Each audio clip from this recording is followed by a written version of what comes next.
Ketika Bandara Kuala Namu di Sumatera Utara sekarang menjadi dikelola manajemennya oleh India, maka banyak di benak masyarakat muncul komen, sudah ngutang bangunnya pas jadi dikelola asing. Sebegitu tidak ada kemampuannya kah dalam membangun dan mengelola bandara? Apakah dulunya nggak mikir bahwa membangun itu harus ada yang mengelola? Yang buat untung usaha itu bukan membangunnya, tapi kelolaannya. Bener kan ya? Juga langsung terbayang 3 bandara lain yang dibangun namun sepi, yaitu Bandara Kertajati, Bandara Purbalingga, dan Bandara Jogja, YIA, yang jangan-jangan bakal dikelola asing juga. Sebenarnya ada sih alasan kronis, yaitu efek pandemi yang berkepanjangan sehingga bandaranya merugi. Ya tidak bisa dipersalahkan juga komentar pejabat seperti itu. Komen tadi membuat masyarakat makin membayangkan proyek lain, KRL yang belum selesai, kereta cepat yang penuh kontroversi, dan banyak lagi membangun infrastruktur jalanan menjadi propaganda kesuksesan membangun hanya etalase politik tidak produktif. Jadi ikut terbayang-bayang itu semua. Semua infrastruktur itu tidak salah. Sungguh, membangun itu tidak pernah salah. Semua itu ada manfaatnya. Sungguh. Namun, ketika hasilnya tidak maksimal, tidak ada yang mengelola dan memberatkan, baik secara bisnis karena lama balik investasinya, juga berat karena beban hutang cara membangunnya, maka kita harus menemukan solusi. Walau agak ngocol memberikan solusinya, bikin kuping panas, namun tetap kita harus memberi solusi. Sungguh, kalau kita detailkan, kita New Mind ini sangat mendukung pembangunan infrastruktur. Yang membedakan dari sisi pandang New Mind adalah membangunnya kaum New Mind adalah caranya yang berbeda dengan Old Mind. Bukan tujuan yang berbeda, sama tujuannya. Sekali lagi, caranya. Cara berhutang, pakai teknologi asing, pakai uang asing,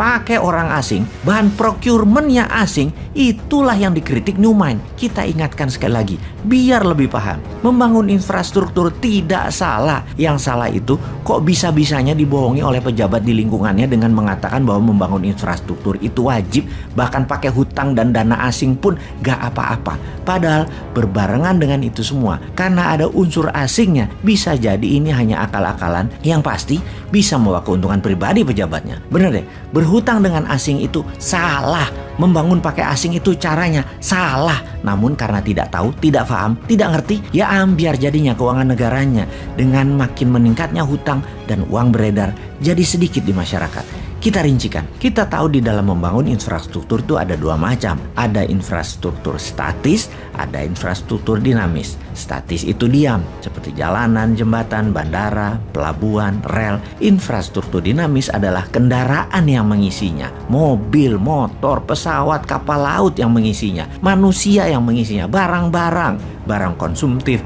barang produktif, apa aja. Semuanya barang itu adalah yang disebut pengisi infrastruktur statis. Entah bagaimana kok ditelan mentah-mentah dengan pemahaman bahwa negara Tiongkok membangun infrastruktur jalanan dan lain sebagainya sebagai landasan kemajuan negara Tiongkok. Maka jawabannya adalah salah, nggak sepotong begitu melihatnya. Yang dibangun Tiongkok bukan infrastruktur statis saja, tapi plus infrastruktur dinamis. Jadi jalanan dibangun ya isinya yang berupa mobil, truk, bus, motor, semua jadi paket, dimodali, dibuat, diproduksi dalam negeri juga berbarengan, bahkan isi truknya, isi busnya jadi satu paket juga, yaitu manusia dan barang produksi dan barang kebutuhan pokok yang semuanya merupakan produk dalam negeri untuk memenuhi kebutuhan domestik dan ekspor. Pendanaannya bukan hanya infrastruktur statis, tapi juga dinamis berserta isinya. Itu kuncinya.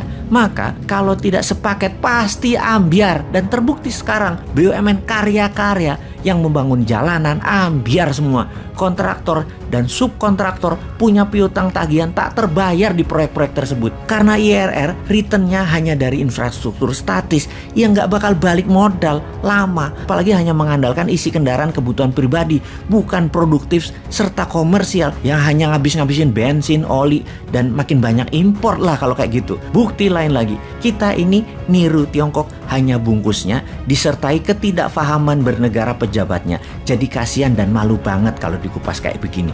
Apalagi kalau ada masalah, maka menterinya yang dipanggil, pejabat tertinggi melimpahkan 100% ke menterinya. Jadi kalau salah menterinya, kalau benar pemimpinnya. Sempurna idenya dan sempurna pasukan buzzer yang melindunginya dengan berita yang selalu positif. Di sisi New Mind, kita bukan memberikan informasi negatif. Benar kita nyinyir, tapi kita selalu memberikan solusi alternatifnya. Kita kuatkan bukti menunjang data kita. Amerika di tahun tahun 1933 juga membangun infrastruktur jalanan.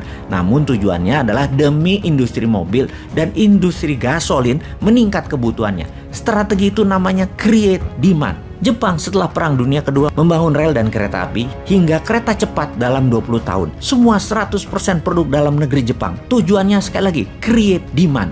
Juga Tiongkok di tahun 90-an hingga 40 tahunan sampai saat ini juga membangun infrastruktur dinamis dan statis.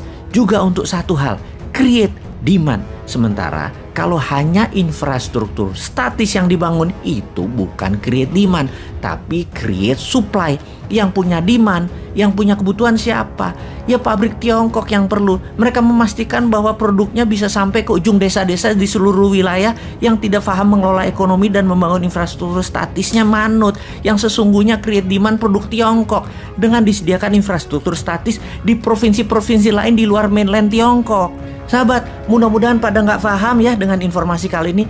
Teruslah rebahan, teruslah menjadi masalah dan beban APBN, dan teruslah mengeluh.